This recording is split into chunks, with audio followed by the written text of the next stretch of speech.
And now, from the Chevy showroom in Atlantic City, here's Jamie Ginn with Mr. High Performance himself, Charlie Kerbeck. We're going to show you a little bit about the history behind General Motors and the V8 engine. And we're going to demonstrate some of our favorite classic Corvettes and also some muscle cars that we have in our collection. Folks, we're going to talk about all of our favorite Chevrolet V8 engines.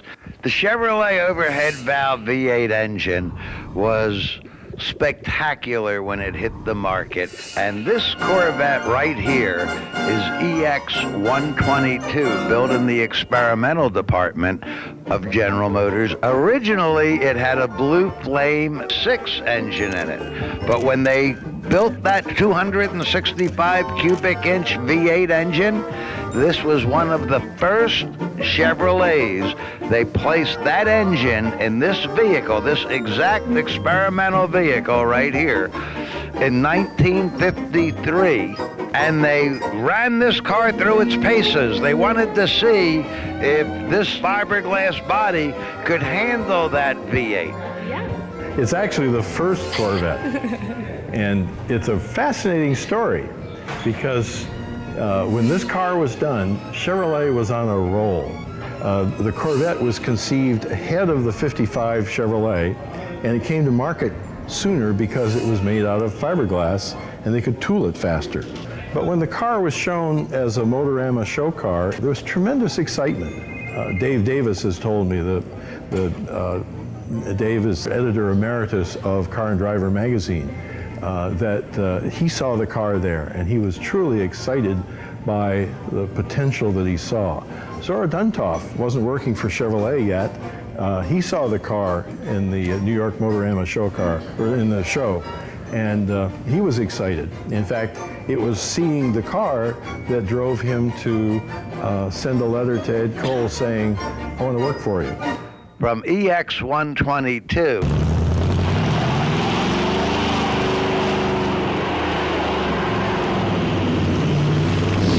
This is a 1955 Chevrolet Bel Air convertible. First year for the 265 cubic inch V8 engine.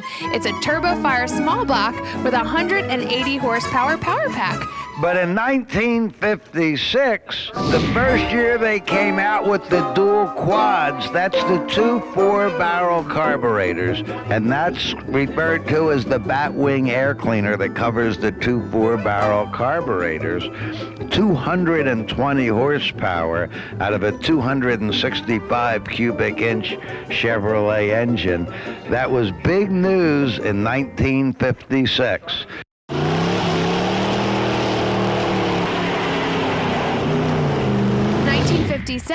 This Chevrolet Bel Air convertible introduced the 283 cubic inch V8 engine. This one has a 220 horsepower and a power pack.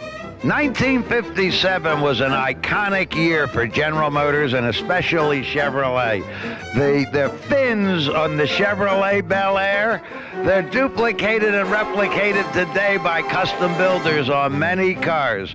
The 1957 Chevrolet Corvette with the same 283 cubic inch engine was available with factory Rochester fuel injection with 283 horsepower, 1 horsepower per cubic inch of displacement.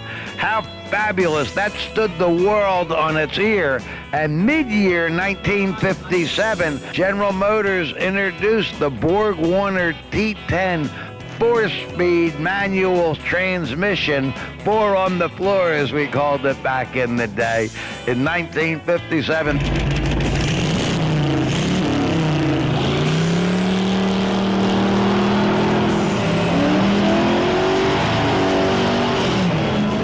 But now, Jamie, what do you have to show us? Here is a 58 with the Rochester fuel injection, a Chevrolet Impala convertible, 283 cubic inch V8. And in 58, they changed the body again. Oh my gosh. It was a 1-year 57 body, and then they came out with the 58 Impala, the first year for the Impala. But now, let's talk about big news for 1959 with another whole new body. Spectacular, isn't it? In this 1959, this is the 348, referred to back in the day as a wedge head. 348 cubic inches with the tri-power, 3 carburetors.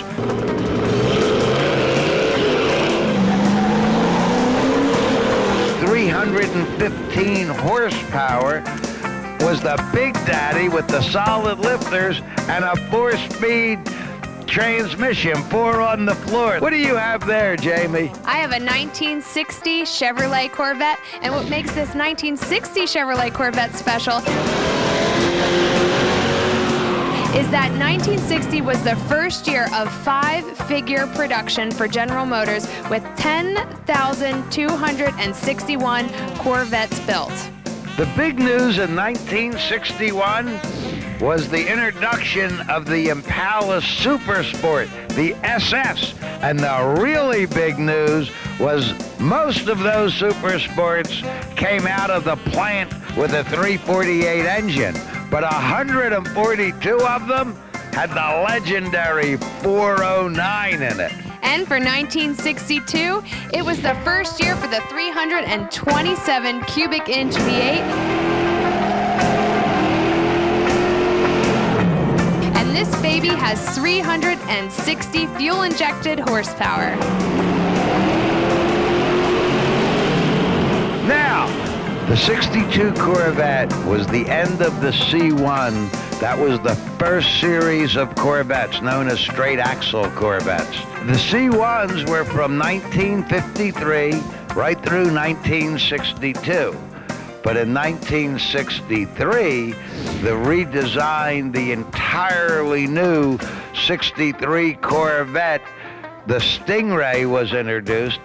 And it was a split rear window, Jamie. You're looking at the Corvette concept car. This car was used in a Transformers movie, and the rear window is reminiscent of the 1963 Corvette split window. Ladies and gentlemen, it is my unique pleasure to introduce to you Mr. Welburn, Vice President of General Motors, in charge of global design, worldwide design for every product that General Motors builds. And Mr. Welburn actually sits at the very same desk that Harley Earl sat at, and I think Harley Earl should be proud to know that Mr. Welburn sits at that desk. Thank you. Mr. Welburn? Well, it's a pleasure to be here with you. It's always great to be with the Kerbecks, you know, and it's great to come back. It's a real car town, at least it was for me growing up here. It's a very interesting time at GM. A lot of challenges, but a lot of energy, a lot of passion and design. We are developing more Cadillacs than at any other time in the history of General Motors. Chevrolet brand, you know, I've got 10 studios around the world. They are running flat out developing all new Chevrolet products. GMC, we're expanding the brand with new, more youthful urban vehicles. And of course the Buick brand, this is a true renaissance of that brand. So there's a lot of energy, a lot of passion, a lot of excitement. And you know, the whole team is pushing hard to do the right thing and developing the right vehicles. And I'm very excited about that. Ladies and gentlemen, folks, friends, as I tell you every week, General Motors, car for car, dollar for dollar, is the finest the finest automobiles on planet Earth. And this man right here, in my opinion, is a king among men. Unequivocally is in charge of designing every one of those products. No, thank you, Mr. Welburn. Yes, great to see you.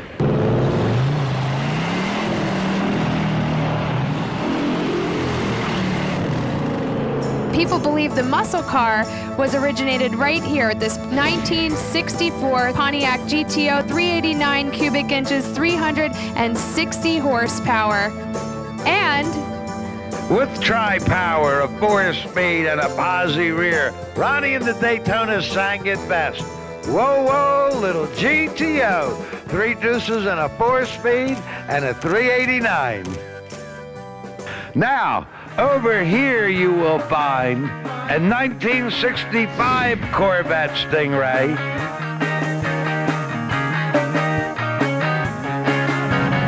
Jamie, we're gonna rev it up. And we're gonna crank it up. And we're gonna shake it up. But hey, Charlie, don't blow it up. Oh, I'll try not to.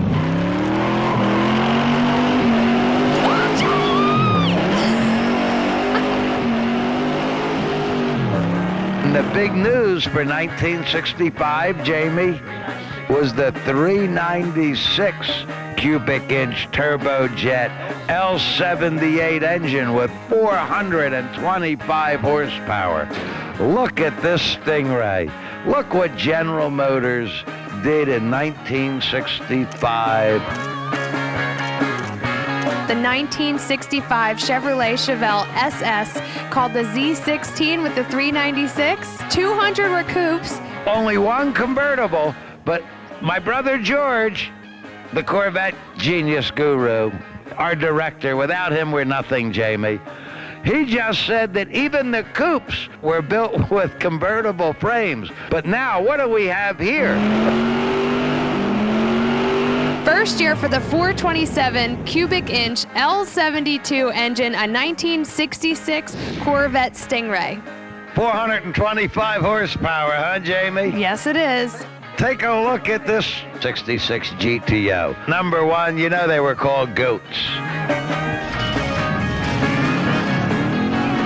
Being as this is a 1966 GTO Goat 389 tri-power Ram Air 4-speed, one of the most powerful muscle cars of its day that could snap your neck back in acceleration, you've got to ask yourself one question. Let her rip. Yippee-ki-yay!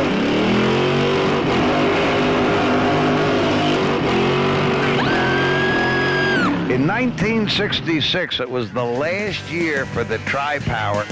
In 67, you could get the Ram Air, but it only had one carburetor. 3 carburetors, 3 deuces, that was the way to go. 389 cubic inches, 360 horsepower, Ram Air, 3 carburetors.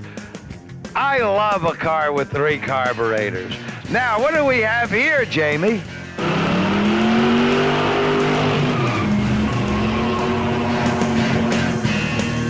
A 1967 Corvette Stingray L36 427 cubic inch engine with 390 horsepower.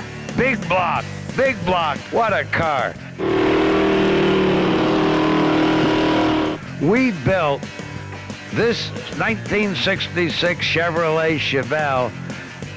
I don't know if you can see it painted down the side, the Violator.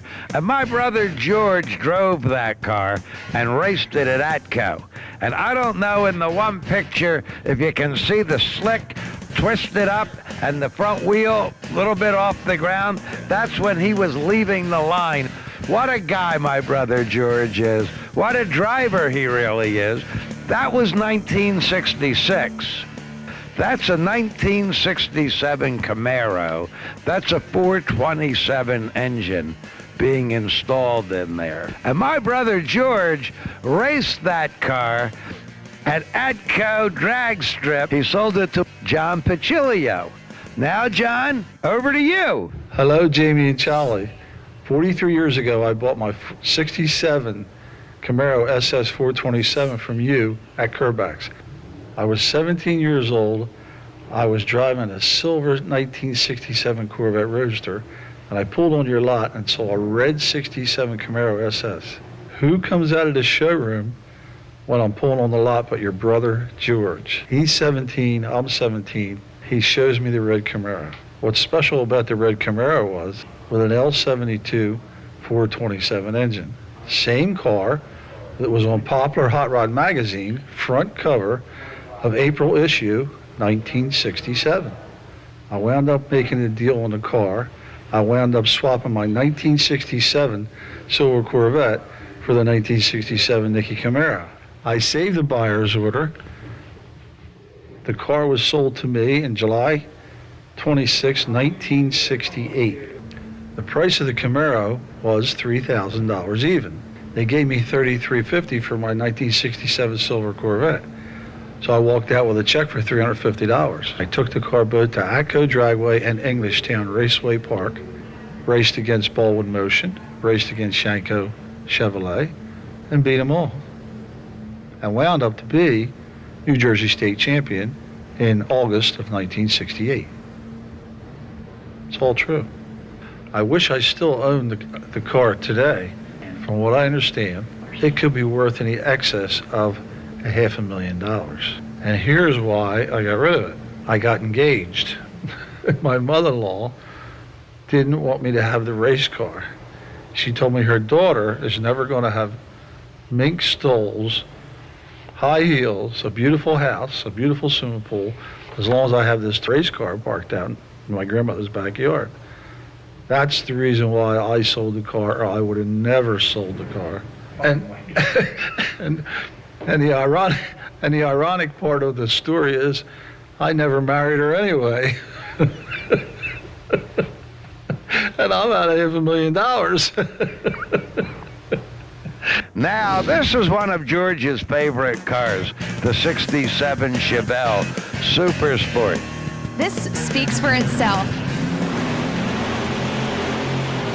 It's a 1967 Chevelle SS convertible with the 396 cubic inch engine, 325 horsepower in the very popular color Marina Blue, the 1967 Chevelle SS. The big news for 1968, C3, the third generation of Corvette, styled after the Mako Shark. What cars! But in 68, they completely redesigned the 442 Oldsmobile, 400 cubic inch, 350 horsepower.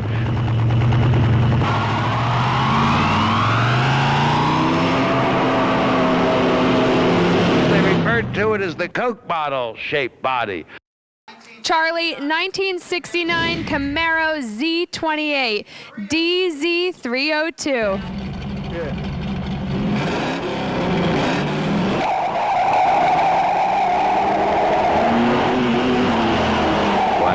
Who doesn't love a 69 Chevrolet Camaro?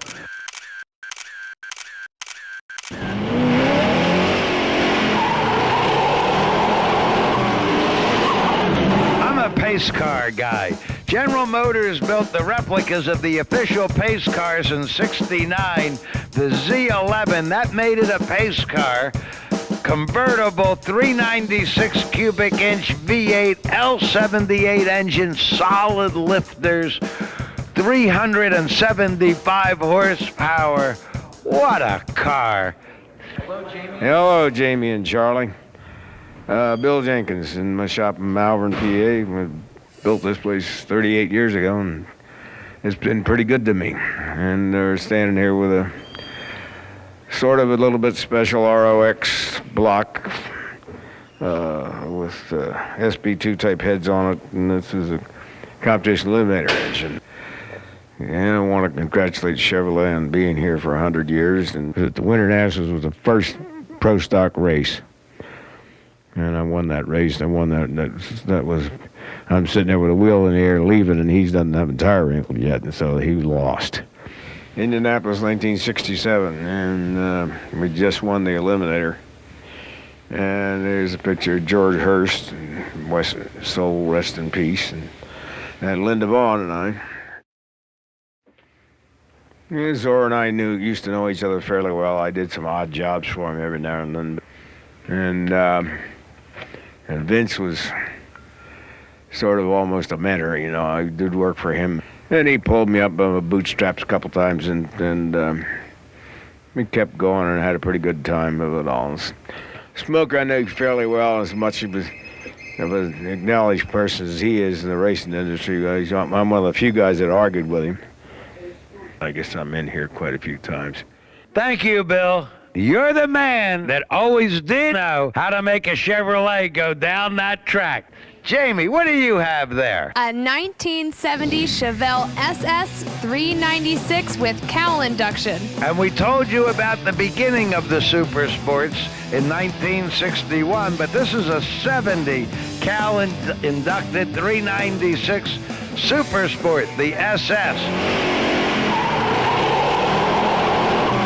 But the Big Daddy was the LS6, rated at 450 horsepower. 1970 was really the last year for the super high compression, real high performance vehicles.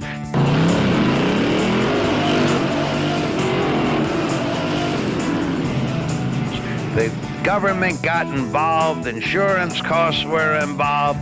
There's a few exceptions to that, but in general, they started to detune the vehicles.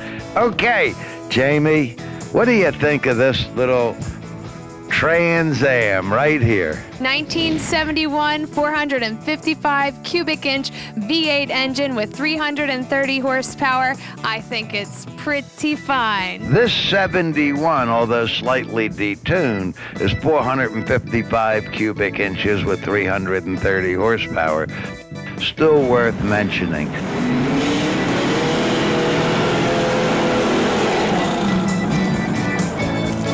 Then there was a 19-year hiatus.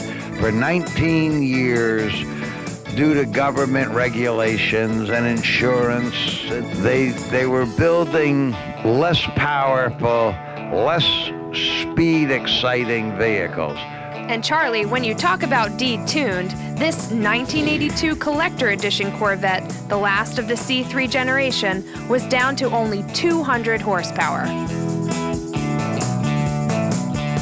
Then they came out with, they reintroduced the 1990 ZR1 with 375 horsepower.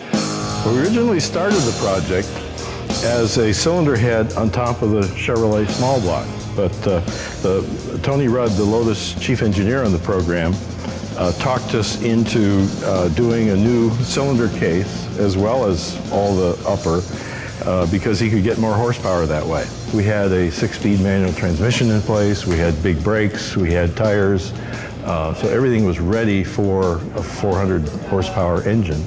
We started out at 375, went to 405 within the life of the project. Power was back. We all loved that horsepower, that torque. The Grand Sport, the 1996 Grand Sport. The Grand Sport was reintroduced in 1996. And there were only 1,000 of them built, and they were especially rare if they had the red interior, which is what this had. LT4 engine. How many horsepower, Jamie? 330 horsepower. And you know, this car is very unique because it had a spare tire delete. 2003 anniversary gold Corvette. It's believed that all of the 50th anniversary Corvettes were anniversary red. This is one of one built by General Motors in the Bowling Green plant in anniversary gold and signed under the hood by everyone that worked in the plant that worked on this car for the 50th anniversary of Corvette. It's one of one, and it's right here at Kerbeck. But let's talk about the 09 ZR1, the supercharged 638 horsepower 09 ZR1. This vehicle right here is serial number 003, making it the third one produced on the production line at Bowling Green. This vehicle was signed by the Corvette team at that time, including the current chief engineer, Taj Junkter. Ladies and gentlemen, I'm honored to be standing with Harlan Charles, the marketing manager for Corvette at Chevrolet. I'd like to invite Taj Junkter to come in. You're the fourth chief engineer that has ever been in existence in Corvette. He's Dave McClellan, who's here with us this weekend, and Dave Hill, and I was his assistant chief for 13 years. It's a pleasure to see you here again. It's nice to be here. Taj, talk a little bit about the engineering behind this Grand Sport. Well, the Grand Sport really is kind of a melding of the base car and the award-winning Z06. So this car lets them get a lot of the benefits of the Z06 at a much lower price point and some features that you can't get on the Z06, like open air, the removable roof, or a full convertible top. So what we've done is we've added a bunch of the chassis components off the Z06, the big wheels and tires, a unique design for the Grand Sport, but the extra wide tires, the big brakes off the Z06, and then some of the other suspension components that really make it handle a lot like a Z06, except really it has a little better ride quality. We started with the EX122. This is the mother of all Corvettes. This was built in the experimental department, and it also had the first V8 Chevrolet engine in it, the 638 supercharged horsepower ZR1. The 100 million small block Chevrolet V8 engine is just about to be rolling off the line. What a company, what a country, and thank you for watching, folks. At Kerbeck, we are your high performance dealer. You know that.